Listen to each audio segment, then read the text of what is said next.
2022 में उसी बिके हुए 89 फ्लैट, जैसे मैंने 84 फ्लैट थे, 99 फ्लैट बेच गया। 99 बायर जिनके पास एग्रीमेंट है वो घर बैठे हैं, उसकी जो ज़मीन थी, नीचे की ज़मीन, फ्लैटों की ज़मीन, वो बेच दी है, ये खत्म। यानी कि मैंने एक एग्जांपल के तौर पे लेते हैं कि मैंने फ्लैट खरीद लिया और मेरे फ्लैट की ज़मीन जो है उसका मालिक कोई और हो गया। हाँ जी, बिल्कुल इलीगल हो ही नहीं सकता। फ्लैट बिक चुके हों, हो सकता है कि जगह कई बार ये बिल्डर बदमाशी कर जाते हैं, ठग किस्म के बिल्डरों की बात कर रहा हूँ। अच्छे बिल्डर बहुत हैं, 90% अच्छे बिल्डर हैं, 10% ने ये गंद कर रखा है। एक ही फ्लैट को 2 जगह बेच सकते हैं, चाहे आप 10 जगह बेचो, आपको कोई, किसी को क्या पता लगेगा। लेकिन ऐसा फ्रॉड कि फ्लैट मेरे हैं, आपका है, हम मतलब 80-84 फ्लैट लोगों ने खरीदे हुए हैं और उसकी ज़मीन वो बिल्डर आगे किसी को बेच दे, और वो बिल्डर जो जेल में लगाया, जिसने पहले ठगी की हुई है, आज तक उस पर कोई कानूनी कार्रवाई नहीं होती, क्योंकि इसके ऊपर बहुत बड़ा कोई हाथ है जो करने नहीं दे रहा। उसके बाद फिर हमने इंक्वायरी डाली डायरेक्टर साहब के पास। डायरेक्टर साहब ने इंक्वायरी करी, वहाँ भी गलत पाया गया कि इसका प्रोजेक्ट गलत है। उन्होंने फिर लिखा कि ईओ को किस पे कार्रवाई करो, ईओ ने कार्रवाई नहीं की।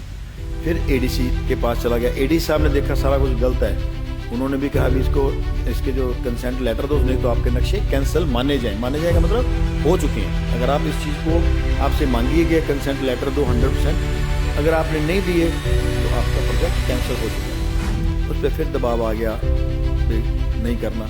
उन्होंने फिर ऐसे कहा कि अपना गले से वो सांप निकाल के उन्होंने 4 मेंबरी कमेटी बना दी, जिसमें गढ़ुआ का, एक कुराली का, एक डेरा बस्सी का, ऐसे ऑफिसर डाल दिए लोकल बॉडी के, हर तरह के टेक्निकल। फिर आप चेक करो इसको, 15 दिन के अंदर रिपोर्ट दो। अब उन्होंने 15 दिन में रिपोर्ट दे दी, उन्होंने और भी खतरनाक दे दी कि यहाँ तो पार्किंग भी नहीं है, यहाँ तो 18 पार्किंग इन्होंने दिखा रखी है, बेसमेंट जो बनाई है, दुकानें बाहर नहीं, उसकी बेसमेंट नहीं है, तो उन्होंने भी कहा ये गलत। फिर chief vigilance officer local government, उसने ऑर्डर किया ईओ को कि जो 4 मेंबरी कमेटी ने भी रिपोर्ट दिया है, इतना गलत काम ये हो रहा है, इस पे कार्रवाई क्यों नहीं की जा रही, 3 दिन के अंदर रिपोर्ट दो। मतलब 24 तारीख की बात थी, 27 तारीख तक रिपोर्ट देनी थी। हम बार बार उनसे आरटीआई मांग रहे हैं, भी आपने क्या रिपोर्ट दी, हमें दो, उस पर कार्रवाई क्यों नहीं की जा रही ना। एक ईओ थे अशोक पथरिया जी, पहले जो थे रवनीत सिंह थे, जिन्होंने ये सब कुछ घपला किया था। फिर जब ईओ अशोक पथरिया जी आए, उन्होंने एक बात कही, जब मैंने इल्ज़ाम लगाया उन पर कि आप ये सारा कुछ प्रशंसा लेके कर रहे हैं, फिर उन्होंने कहा कि एक तरफ जो डायरेक्टर ऑफिस है वो मुझे लिख देता है इस पर कार्रवाई करो, दूसरी तरफ फ़ोन कर देते हैं कि इसको रद्दी के बॉक्स में डाल दो। यानी एक तरफ तो अफसर कह रहे हैं कि इन पर कार्रवाई करो, और दूसरी तरफ जो है वो उनको फ़ोन आ जाता है किसी और का कि इसको कोई कार्रवाई नहीं करनी है, इसको आप भूल जाओ। एक तरफ उच्च अधिकारी का आया था फोन। अब वो ईओ फंसे हुए हैं, हर 4-5 महीने के बाद एक ईओ ले आते हैं यहाँ पे लूटने के लिए। जो ईओ मना करता किसी काम को, करता तू चल दूसरा आ जाएगा। अब रॉयल अपार्टमेंट की 4 दुकानें जो डेली नीड आइटम की दुकानें होती हैं, हर प्रोजेक्ट में डेली नीड की आइटम होती है, वहाँ के लोग जो अंदर रह रहे हैं उनको कोई करियाने की दूध पत्ती चाहिए तो वो वहाँ से ले लें, लेकिन उसने वो दुकानें अंदर से निकलवा के बाहर शोरूम बना दिया। वो यानी अपार्टमेंट से निकाल के बाहर बना दिए। और अशोक पथरिया जी को रिपोर्ट हुई तो अशोक पथरिया, जिसका मैंने पहले कहा भी, उसने कहा भी इसके ऊपर कानूनी कार्रवाई होनी चाहिए, बंदे ने सब कुछ गलत किया हुआ है, सारी बातें बताई। उन्होंने इसको दुकानों को सील कर दिया, और जैसे ही सील किया उसके फिर डंडा आ गया, फिर तूने सील तेरी हिम्मत कैसे हुई करने की। मैं खुद आम आदमी पार्टी को बहुत ज़्यादा क्रेजी था कि आज एक भ्रष्टाचार के खिलाफ पार्टी आई है, लेकिन इन्होंने हमारे इन आंसुओं पे पानी फेर दिया। भ्रष्टाचार के मामले में आज छोटी सी भी मैं बात बोलता हूँ तो मेरे ऊपर FIR कर दी जाती है। मैं सीधा थाने जाता हूँ, मैं DDR, मेरी DDR ने लिखी जाती है, मेरे को धमकाया जाता है किसी तरह से ना। मेरी थाने में मेरे को आज तक DDR मेरी नहीं लिखी जा रही। जब मेरे घर पे हमला किया बिल्डर ने 50 बंदों के साथ, मैंने FIR के लिए कहा इसको अरेस्ट करो, पूरे प्रूफ दिए, सब कुछ वीडियो दी, उन पर 1 महीना तक ना कार्रवाई करके 1 महीने बाद मेरे ऊपर छेड़छाड़ की FIR दर्ज कर। और इसमें अगर अकेले बिल्डर हो तो मैं कोई परवाह नहीं करता है, इनके पीछे बहुत मगरमच्छ लोग खड़े हैं, जो इतने डरावने लोग हैं।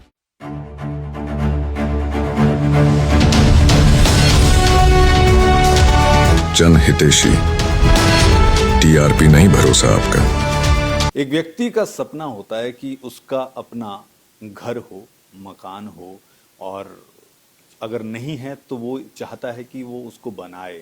अगर बना हुआ है तब भी व्यक्ति सोचता है कि हाँ, अपनी ज़िंदगी में बेशक उसके बाप दादा ने घर बनाया है, लेकिन वो भी चाहता है कि हाँ, मैं अपना घर जो है वो बनाऊं। लेकिन कई बार ऐसा भी हो जाता है, क्योंकि आज का दौर जो है, आज का दौर ऐसा है कि आप फ्लैट खरीदते हैं, ज़्यादातर बने बनाए मकान जो हैं वो खरीदते हैं, और ऐसे में अगर कोई मकान आप खरीद रहे हैं और आपके साथ फ्रॉड हो जाए, तो फिर एक तरह से, क्योंकि मकान जब हम खरीदते हैं या बनाते हैं तो अपने जीवन की पूरी जमा पूंजी जो है वो उसमें लगा देते हैं। जीरकपुर एक ऐसी जगह है जो मकान खरीदने, बेचने, फ्लैट्स के बारे में जो है बड़ी प्रसिद्ध है, और आज से नहीं, काफ़ी लंबे समय से। लेकिन इसी तरह से जीरकपुर, यहाँ पर क्योंकि मकान इतने बनते हैं, बिल्डिंगें इतनी बनती हैं, अपार्टमेंट इतने बनते हैं, तो फिर इलीगल कंस्ट्रक्शन और इलीगल सेल परचेज जो है उसका नाम भी जीरकपुर के साथ जो है वो जुड़ जाता है। और जीरकपुर में ही सुखदेव चौधरी जी हैं जो लोगों को ये बताने की कोशिश कर रहे हैं काफ़ी लंबे समय से कि इस इलीगल, चाहे हम कंस्ट्रक्शन की बात करें, चाहे सेल परचेज की बात करें, कि हाँ, इससे हम कैसे बच सकते हैं। और बहुत सारे लोगों को उनके जो ये प्रचार करते हैं या फिर लोगों को जागरूक करने का काम कर रहे हैं, तो उससे लोगों को फ़ायदा भी हुआ है। आज हमारे साथ सुखदेव चौधरी जी खुद हैं और उनसे बात करेंगे, और जीरकपुर में किस तरह से इलीगल कंस्ट्रक्शन की बात करें या फिर सेल परचेज की बात करें, जिसमें कि फ्लैट्स ज़्यादातर शामिल हैं, वो किस तरह से यहाँ पे खेल जो है वो चल रहा है, और प्रशासन की कितनी इसमें भूमिका है, क्यों प्रशासन जो है वो सही कदम जो है वो नहीं उठा पा रहा है, ये सारी बात हम करेंगे। हमारे साथ सुखदेव चौधरी जी हैं। सर, सबसे पहले जनहितैषी पर आपका स्वागत है। और आप भी समझते हैं, जानते हैं, हर कोई इंसान है वो अपना एक घर जो है अपनी ज़िंदगी में ज़रूर बनाना चाहता है, चाहे वो खरीदे या फिर खुद बनाए। लेकिन इसी माहौल में उसके साथ ऐसा कुछ हो जाए कि हाँ, उसने जो मकान खरीदा वो पहले से ही किसी और ने खरीदा हुआ है, या जो फ्लैट उसने खरीदा वो पहले से ही किसी और के नाम पर है, लेकिन दोबारा से उसको बेच दिया गया। तो ये इससे कैसे बचा जाए, और ख़ास तौर पर हम जीरकपुर की बात करते हैं क्योंकि आपका कार्यक्षेत्र भी जीरकपुर ही है, तो यहाँ पर किस तरह से ये अवैध गोरख धंधा जो है वो चल रहा है? पहले तो मैं धन्यवाद करना चाहूँगा मीडिया का कि जिन्होंने मेरी आवाज़ को आम लोगों तक पहुँचाया। लोग बच गए। जो भी मैं ख़ास तौर पे प्रोजेक्ट बोलता हूँ, लोग विश्वास करते हैं, क्योंकि मैं डॉक्यूमेंट के साथ बोलता हूँ, मैं सरकारी डॉक्यूमेंट के साथ बोलता हूँ, जो सरकार द्वारा डॉक्यूमेंट दिए जाते हैं कि ये इलीगल है। यहाँ पे एक बिंदल नाम का बिल्डर था पहले, वो एक फ्लैट को दो जगह, ज़मीन को दो जगह, तीन जगह बेचा। कहीं वो बैंक से लोन भी ले लिया, एक बंदे को दे गया रजिस्ट्री से पहले। ये सारा कुछ रजिस्ट्री और इंतकाल के इससे पहले सब कुछ हो जाता है। जबकि सुप्रीम कोर्ट ने अभी ये भी एक कानून में बताया कि अगर किसी के पास रजिस्ट्री है तो वो ये ना समझे उसका मालिकाना हक हो चुका है। इसका मेरे पास बहुत एग्जांपल हैं जो वो बात कही है कि रजिस्ट्री भी आपके पास है, इंतकाल भी आपके पास है, फिर भी आप उसके मालिक नहीं होते। कई बार ऐसी चीज़ें भी हैं।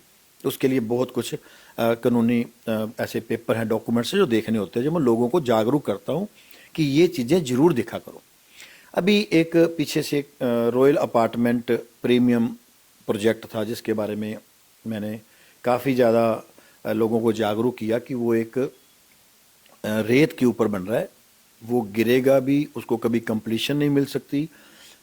अवैध ढंग से जो नगर कौंसिल जीरकपुर के अधिकारी हैं, भ्रष्ट अधिकारी मैं बोलता हूँ उनको, वो जरूर दे देंगे। किसी ना किसी कोई रास्ता ढूंढ लेते हैं कि इनको पार्शल कंप्लीशन दे दिया, फिर कंप्लीशन दे दिया। जो बिजली डिपार्टमेंट है वो इनको प्रशंसा, ये सब लोग प्रशंसा लेते हैं, इनसे प्रशंसा हासिल करके फिर इनके मीटर भी लग जाते हैं, सीवर कनेक्शन भी हो जाते हैं, सब कुछ। अल्टीमेटली ये सारा कुछ होता है बिल्डर को फ़ायदा पहुंचाने के लिए, जो ठग किस्म के बिल्डर हैं। इसमें जो भूमिका रहती है वो अधिकारियों की पूरी रहती है, लोगों से उनका कोई संबंध नहीं है। लोगों का पैसा डूब रहा है, लोगों की इतनी हार्ड एंड मनी, जिसने 50 लाख इकट्ठा करने के लिए 30 साल की नौकरी की हो बेचारे ने, और कितनी मुश्किल से उसने एक घर सोचा होता कि मैं बनाऊंगा, और ये लोग ठगी करवाते हैं और लूट के चले जाते हैं। रॉयल अपार्टमेंट प्रीमियम, ये एक रॉयल अंपायर प्रोजेक्ट था पहले, तो ये रॉयल अंपायर जो ग्रुप था उसके पास 5-4 प्रोजेक्ट प्रॉपर्टियां थी, उसके पास पैसा था नहीं, वो एक चक्की चलाता था, आटे की चक्की थी उसकी। तो छोटा मोटा पैसा आ गया, बिल्डर बन गया, बिल्डर बन के वापसी फिर वो चक्की पे फिर वापस आ गया। लेकिन उस दौरान हजारों लोगों की ज़िंदगी ख़राब कर गया। आज तक वो फ्लैट ना उठ सके हैं, वहीं पड़े हैं। ये का ढकोली में ही है ये? हाँ, ये जीरकपुर, पंजाब के जीरकपुर में एक ढकोली एरिया है, ढकोली एरिया में है। अब मैं एक रॉयल अपार्टमेंट की जो बात कर रहा हूँ कि ये रॉयल अंपायर था, तो इसने पैसे 2012 में ये पैसे लेके भाग गया, अरेस्ट किया, इसको जेल में रहा। 10 साल बाद इसने एक ठग कंपनी थी, एक ग्रिप नाम की ठग कंपनी थी, जो उसका बहुत कुछ है लंबा, मैं कुछ बैठूँ तो 1 घंटा आपको बता सकता हूँ कि जो कंपनी अभी बनी नहीं थी और उससे पहले वो लेटर हेड पे अलॉटमेंट्स दे रहे हैं, उसके ऊपर आज तक 420 का केस नहीं डाला गया क्योंकि कोई प्रभावी बंदा उसके पीछे खड़ा है। तो लोगों को फ्लैट बेचे उसने, 84 फ्लैट थे, 89 फ्लैट बेच गया, पहले तो 15 फ्लैट बेच गया, चलो अरेस्ट हो गया। 2022 में उसी बिके हुए 89 फ्लैट, जैसे मैंने 99 84 फ्लैट थे, 99 फ्लैट बेच गया। 99 बायर्स जिनके पास एग्रीमेंट है वो घर बैठे हैं, उसकी जो ज़मीन थी, नीचे की ज़मीन, फ्लैटों की ज़मीन, वो बेच दिए ग्रिप कंपनी को। यानी कि मैंने एक एग्जाम्पल के तौर पे लेते हैं कि मैंने फ्लैट खरीद लिया और मेरे फ्लैट की जमीन जो है उसका मालिक कोई और हो गया। हाँ जी, बिल्कुल इलीगल हो ही नहीं सकता। मैं देखिए इतने सालों से, मैं 2019-18 से लगा हूँ, मेरे इस रियल स्टेट के इतिहास में ऐसा स्कैम नहीं देखा मैंने। फ्लैट बिक चुके हों, हो सकता है एक की जगह कई बार ये बिल्डर बदमाशी कर जाते हैं, ठग किस्म के बिल्डरों की बात कर रहा हूँ। अच्छे बिल्डर बहुत हैं, 90% अच्छे बिल्डर हैं, 10% ने ये गंद कर रखा है। एक ही फ्लैट को 2 जगह बेच सकते हैं, चाहे आप 10 जगह बेचो, आपको कोई, किसी को क्या पता लगेगा। एक दिल्ली से आया, उसको फ्लैट दे दिया, आपने अलॉटमेंट ही बनाया ना, घर से बैठे स्टैंप लगा दी, साइन मार के दे दिया। इधर को बॉम्बे आए, उसको भी कोई फ्लैट दे दिया, 3-3 फ्लैट एक एक को दे दिए। चलो वो एक फ्रॉड है अलग तरह का, लेकिन ऐसा फ्रॉड कि फ्लैट मेरे हैं, आपका है, हम मतलब 80-84 फ्लैट लोगों ने खरीदे हुए हैं और उसकी ज़मीन वो बिल्डर आके किसी को बेच दे, और वो बिल्डर जो जेल में लगाया, जिसने पहले ठगी की हुई है, उसके ऊपर जिसको बेचा वो भी जेल में ही ना, जिसको बेचा है वो जेल में। ईओ जो हमारा जियो जीरकपुर है, उसने रिपोर्ट दी अपनी कि इसने सारे झूठे दस्तावेज लगाए हैं, सब कुछ इसने गलत किया है, इसके ऊपर कानूनी कार्रवाई बनती है, की जाए। ये बात 1.25 साल 1.5 साल हो गया, लेकिन आज तक उस पर कोई कानूनी कार्रवाई नहीं होती, क्योंकि इसके ऊपर बहुत बड़ा कोई हाथ है जो करने नहीं दे रहा। उसके बाद फिर हमने इंक्वायरी डाली डायरेक्टर साहब के पास, डायरेक्टर साहब ने जो इंक्वायरी करी वहाँ भी गलत पाया गया कि इसका प्रोजेक्ट गलत है। उन्होंने फिर लिखा कि ईओ को किस पे कार्रवाई करो, ईओ ने कार्रवाई नहीं की। फिर एडीसी के पास चला गया, एडीसी साहब ने देखा सारा कुछ गलत है, उन्होंने भी कहा भी इसको, इसके जो कंसेंट लेटर दो, नहीं तो आपके नक्शे कैंसिल माने जाएं। माने जाएगा मतलब हो चुके हैं। अगर आप इस चीज़ को, आपसे मांगिए गए कंसेंट लेटर दो 100%, अगर आपने नहीं दिए तो आपका प्रोजेक्ट कैंसिल हो चुका है। उस पर फिर दबाव आ गया भाई नहीं करना। उन्होंने फिर ऐसे कहा कि अपना गले से वो सांप निकाल के उन्होंने 4 मेंबरी कमेटी बना दी, जिसमें गढ़ुआ का, एक कुराली का, एक डेरा बस्सी का, ऐसे ऑफिसर डाल दिए लोकल बॉडी के, हर तरह के टेक्निकली, फिर आप चेक करो इसको, 15 दिन के अंदर रिपोर्ट दो। अब उन्होंने 15 दिन में रिपोर्ट दे दी। उन्होंने और भी खतरनाक दे दी कि यहाँ तो पार्किंग भी नहीं है, यहाँ तो 18 पार्किंग इन्होंने दिखा रखी है, बेसमेंट जो बनाई है, दुकानें बाहर नहीं, उसकी बेसमेंट नहीं है, तो उन्होंने भी कहा ये गलत है। अब जो 24/11 को भी 15-20 दिन पहले फिर chief vigilance officer local government, उसने ऑर्डर किया ईओ को कि जो 4 मेंबरी कमेटी ने भी रिपोर्ट दिया है, इतना गलत काम ये हो रहा है, इस पे कार्रवाई क्यों नहीं की जा रही, 3 दिन के अंदर रिपोर्ट दो। मतलब 24 तारीख की बात थी, 27 तारीख तक रिपोर्ट देनी थी। हम बार बार उनसे आरटीआई मांग रहे हैं, भाई आपने क्या रिपोर्ट दी, हमें दो, उस पर कार्रवाई क्यों नहीं की जा रही, या बताया जाए कि इसके पीछे ऐसा कौन सा हाथ है। लेकिन एक ईओ थे अशोक पथरिया जी, पहले जो थे रवनीत सिंह थे, जिन्होंने ये सब कुछ घपला किया था। फिर जब ईओ अशोक पथरिया जी आए, उन्होंने एक बात कही, जब मैंने इल्ज़ाम लगाया उन पे कि आप ये सारा कुछ प्रशंसा लेके कर रहे हैं, फिर उन्होंने कहा कि एक तरफ जो डायरेक्टर ऑफिस है वो मुझे लिख देता है कि इस पर कार्रवाई करो, दूसरी तरफ फ़ोन कर देते हैं कि इसको रद्दी के बॉक्स में डाल दो।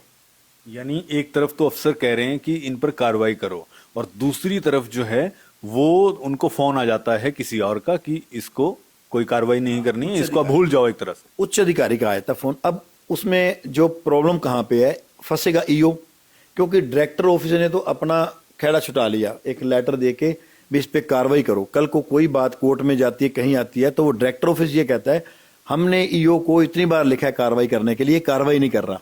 अब वो ये तो कह नहीं सकता कि मुझे फोन आया था, क्योंकि फोन तो लीगल नहीं है।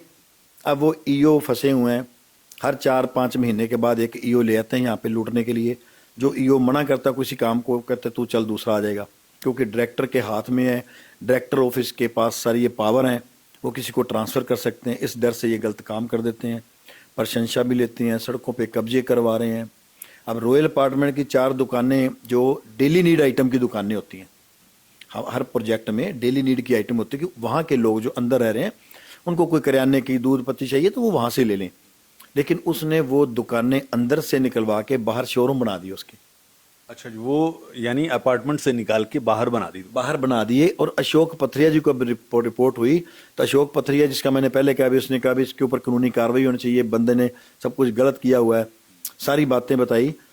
उन्होंने इसको दुकानों को सील कर दिया, और जैसे ही सील किया उसके फिर डंडा आ गया कि तूने सील, तेरी हिम्मत कैसे हुई करने की।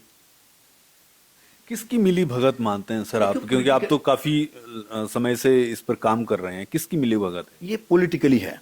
मेरे को नाम भी बताया गया, लेकिन अभी मैं नाम उजागर नहीं करना चाहता। बड़ी हस्ती है, वो दबाव डाला जिसका आईएएस ऑफिसर, देखिए आप, secretary IAS officer, director IAS officer, ADC IAS officer, EO एक गजेटेड ऑफिसर है।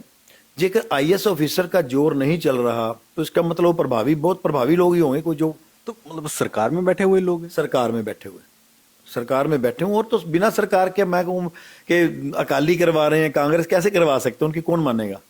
आज सरकार में बैठे हुए लोग कर रहे हैं, जिन्होंने साधुओं के वेश में, साधु, मैं खुद आम आदमी पार्टी को बहुत ज़्यादा क्रेजी था कि आज एक भ्रष्टाचार के खिलाफ पार्टी आई है, लेकिन इन्होंने हमारे इन आसों पे पानी फेर दिया। भ्रष्टाचार के मामले में आज छोटी सी भी कोई मैं बात बोलता हूँ तो मेरे ऊपर एफआईआर कर दी जाती है, मेरे को रोकने की हर तरह की कोशिश की जाती है। मेरे पे न जाने कितने फ़ोन और कितने लोग भेजे जाते हैं कि इसको कर दो, नहीं तो तेरे पे ये कार्रवाई वो कार्रवाई। मैं पीछे नहीं हटा, और ये लोगों से अपील करता हूँ, आपके चैनल के माध्यम से मैं अपील करता हूँ, आप बचो। ये अधिकारी भ्रष्ट हो चुके हैं, पॉलिटिशियन पहले ही आपको पता है कैसे हैं। तो आपकी हार्ड एंड मनी जो लोग बेचारे पता नहीं कितना लोन लेके करते हैं। रॉयल अंपायर में एक फैमिली ने सुसाइड किया था, उस दिन से मैं इनके पीछे लग गया था। इनको कोई फ़र्क नहीं है, ये लाशों से रोटियां खाने वाले बंदे हैं। लेकिन दोषी जो हैं वो सारे बिल्डर हैं, अच्छे बिल्डर भी दोषी हैं, जो इन गलत, चोर और ठग किस्म के बिल्डरों के खिलाफ आवाज़ नहीं उठाते। जानो यहाँ पे एसोसिएशन बनी हुई है, एक ठग बिल्डरों ने एसोसिएशन बनाई है, एक अच्छे बिल्डरों की एसोसिएशन है। जो अच्छे बिल्डरों की एसोसिएशन है, मैं कहता हूँ कि आप भी गलत हो। जब आप जो ठगी कर रहे हैं, चोरी कर रहे हैं, उनकी वजह से, वो 10% की वजह से आपका 90 का भी नाम खराब हो रहा है, आप उनके खिलाफ कार्रवाई नहीं कर रहे, तो ये लोग फंस रहे हैं। रॉयल अपार्टमेंट प्रीमियम से हम लोगों से बार बार कहते हैं कि इस पे हाथ पीछे रखो, इन्वेस्ट ना करो। और जो भी अधिकारी हैं, हम नहीं लास्ट तक छोड़ते। सुप्रीम कोर्ट में भी केस चल रहा है इनका। जो भी इन्वॉल्व, चाहे वो पोल्यूशन डिपार्टमेंट, चाहे फायर वाले, चाहे आपको लोकल बॉडी के हैं, या कोई भी बंदा इन्वॉल्व है, हम हर एक का बाय नेम वहाँ पे कोर्ट में डाल रहे हैं। सर, जैसे कि आपने भी जिक्र किया कि हाँ, जब रॉयल अपार्टमेंट में किसी परिवार ने सुसाइड किया तब से आप इस मामले में लगे हुए हैं।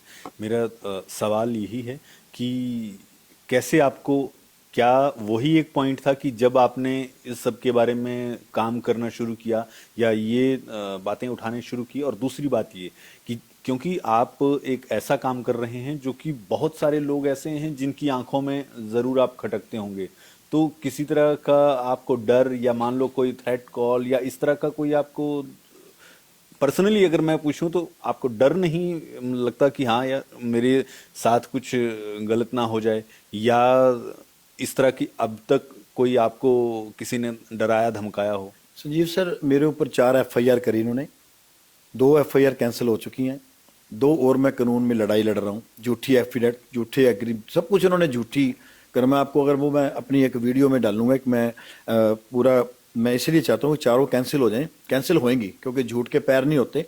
कोर्ट में मुझे विश्वास है। ये अब भी कोशिश करते हैं कि किसी न किसी रूप से इनसे रास्ते में मुझे रोकने की कोशिश की। मैं सीधा थाने जाता हूँ, मैं डीडीआर, मेरी डीडीआर नहीं लिखी जाती, मेरे को धमकाया जाता है किसी तरह से ना। मेरी थाने में भी हाँ, मेरे को आज तक डीडीआर मेरी नहीं लिखी जा रही। जब मेरे घर पे हमला किया बिल्डर ने 50 बंदों के साथ, मैंने एफआईआर के लिए कहा भी इसको अरेस्ट करो, पूरे प्रूफ दिए, सब कुछ वीडियो दी, उन पे 1 महीना तक ना कार्रवाई करके 1 महीने बाद मेरे ऊपर छेड़छाड़ की एफआईआर दर्ज कर दी। वो कैंसिल होगी, आज कैंसिल हो चुकी है। लेकिन झूठ चाहे मेरे को डिफेम करने के लिए, मेरे को डराने के लिए भी इसके खिलाफ बोलना बंद करो, नहीं तो को ये करेंगे। और इसमें अगर अकेले बिल्डर हो तो मैं कोई परवाह नहीं करता इनकी, इनके पीछे बहुत मगरमच्छ लोग खड़े हैं जो डरावने, इतने डरावने लोग हैं। लेकिन मेरे को अपने सतगुरु पे, मेरे को परमात्मा में इतना विश्वास है और मैं ये बात कहता हूँ कि यारी बेपरवाह ना ला के हौसले बुलंद हो गए। जान ही जानी ना, दुनिया जा रही है, कोई खड्डे में गिर के मर रहा है, कोई एक्सीडेंट से मर रहा है, कोई हार्ट अटैक से मर रहा है। हम देखते हैं कोई रात को सोया, पता नहीं वो मर गया, मरना ही है ना, एक डर सिर्फ मरने का ही है ना। क्या फ़र्क है, 10 साल और जी जाएंगे तो कौन सी बड़ी कोई तीर मार लेंगे। लेकिन अगर मैं ये कहता हूँ, मैं हर बंदे से जो भी भ्रष्टाचार के खिलाफ बोलना चाहता है, अगर आप जिंदा हो तो जिंदा होने का सबूत जरूर दो, जिंदा लाशें मत बनो। कोई भी आपको, जब आप शरीर छोड़ के जाओगे, परिवार के अलावा कोई बाहर का भी हो जो आंसू बहाए आपके लिए, परिवार तो रोएगा, क्या फर्क पड़ता, चाहे ठग चोरों का परिवार भी रोता है, लेकिन बाहर के 4 लोग रोएं, आंखें अभी यार एक बंदा अच्छा मरा था, उसने कुछ किया था। तो मैं ये लोगों से भी अपील करता हूँ। बहुत लोग मेरे पास आते हैं, कहते हैं युसुदेव जी हम आपका साथ देना चाहते हैं, लेकिन कहीं ना कहीं मुझे डर लगता है कहीं ऐसा ना हो कोई दाग लगा दें कि मेरे ऊपर ये लगाते हैं झूठे, मेरे को कोई फ़र्क नहीं पड़ता, मैं डरता नहीं इन चीज़ों से बिल्कुल भी। चाहे मेरे 4 एफआईआर कर दें। और 1-2 सबसे बड़ी मैं एक बात आपको कहना चाहता हूँ, अगर आप उसको काट देंगे बात, मेरी इस बात को, तो अलग बात है, आपके हाथ में है। जो नहीं, हम नहीं काटेंगे, आप बताइए। हाँ, पत्रकार जगत है जो आज जो इतना हम रोला डालते हैं नेशनल लेवल पे कि गोदी मीडिया की बात करते हैं, गोदी मीडिया, मैं इनका नाम रखा है बोदी मीडिया। आप बिल्डर के साथ पत्रकार बैठ के बिल्डर के हक में जब बोलते हो, वो नकली ठग किस्म के बिल्डर के खिलाफ ना बोल के मेरे खिलाफ बोलते हो और उसके खिलाफ आप नहीं उसके हक में बोलते हो, तो मैं समझता हूँ ये बोदी मीडिया अपने अंदर भी झाके, हम ऊपर क्यों देखें। वो उसके लिए वो मुझे डिफेम करने के लिए कोशिश करते हैं। तो वो भी एक बहुत बड़ा मैं समझता हूँ कि जो लोकतंत्र है उस पर, जिसके लिए है ये, हम ये बहुत तगड़ा स्तंभ कहते हैं इसको, चौथा स्तंभ है लोकतंत्र का। चौथा स्तंभ भी एक स्ट्रॉन्ग स्तंभ, जैसे हम जुडिशरी की बात करते हैं, ये भी एक स्ट्रॉन्ग है। लेकिन जब ये इनके हाथों बिक जाता है, बड़े छोटे छोटे, उसमें मैं बहुत वीडियो आपको दे सकता हूँ, मतलब अनऑफिशियली दे दूंगा आपको शर्म आएगी ये देख के भी हमारा मीडिया हाउस ये काम भी कर सकता है। तो अगर वो भी मुझे अच्छे ढंग से साथ दें तो लोग बच सकते हैं। हम अपनी तरफ से तो आपसे ये कह सकते हैं, क्योंकि हमारा काम है, और अगर आपने देखा होगा जनहितैषी, तो हम कभी भी किसी भी इंसान जो सही है उसको सही कहते हैं, जो गलत है उसको गलत कहते हैं, और हर पक्ष जो है वो दिखाने का हम काम करते हैं। ये हमारी कोशिश होती है कि हाँ, जो भी अपनी तरफ से हम किसी भी तरह का कोई लाग लपेट या कोई ऐसी बात नहीं कहते हैं कि हाँ जिससे कि सामने वाले को ये लगे कि नहीं ये तो बनी बनाई बात है। हम कोशिश ये करते हैं कि जो भी बात हो वो डायरेक्टली, जैसे कोई भी बात थी हमने आपसे सारी बातें जानी, और इसके अलावा भी कोई भी चीज़ होती है हम ग्राउंड पर जाकर सामने कैमरे की नज़र से आपको दिखाने की कोशिश करते हैं कि हाँ क्या ग्राउंड रियलिटी जो है वो क्या है। जी सर, मैं आपको हर प्रूफ दूंगा, जो बात मैंने बोली है, जो बात कही है, आप कैमरे पे दिखाएंगे, मैं हर पेपर दूंगा आपको, डॉक्यूमेंट में सरकारी पेपर दूंगा। कोई मैंने अगर कंप्लेंट्स की हुई हैं कुछ, मैं वो नहीं दूंगा आपको, उसकी कोई वैल्यू नहीं होती दी है। चलो जो सरकार ने कार्रवाइयाँ करी हैं सारी, या मैंने पत्रकारिता के बाद, मैं सबको प्रूफ आपको दूंगा भी ये सारा कुछ गलत है, सरकार कह रही है सब कुछ गलत है, और एक पत्रकार कह रहा है नहीं जी ये तो ठीक है जी, ये गलत है, तो वो हमें लगता है कि ऐसा बोदी मीडिया भी बहुत माड़ा है। बिल्कुल सही कहा, क्योंकि जब किसी के पास प्रूफ हो और प्रूफ के आधार पर व्यक्ति बात करे, तब तो फिर उसका इल्ज़ाम जो है वो कहीं ना कहीं सही रहता है। बहरहाल सुखदेव जी, आपने हमसे बात की और खुले तौर पर आपने कहा कि हाँ किस तरह से यहाँ पर धांधली जो है वो हो रही है, और आप लगातार आवाज़ उठा रहे हैं। हम अपनी तरफ से मीडिया पर्सन होने के नाते, मीडिया हाउस होने के नाते हम ये ज़रूर कहते हैं कि हाँ, इस मामले में प्रशासन को, सरकार को ज़रूर कदम जो है वो उठाना चाहिए और जो उचित कदम है वो उठाना चाहिए और इसके लिए जो भी जिम्मेदार हैं उनके खिलाफ कार्रवाई जरूर होनी चाहिए। बहरहाल अपने कैमरा सहयोगी अभिषेक के साथ जनहितैषी जीरकपुर।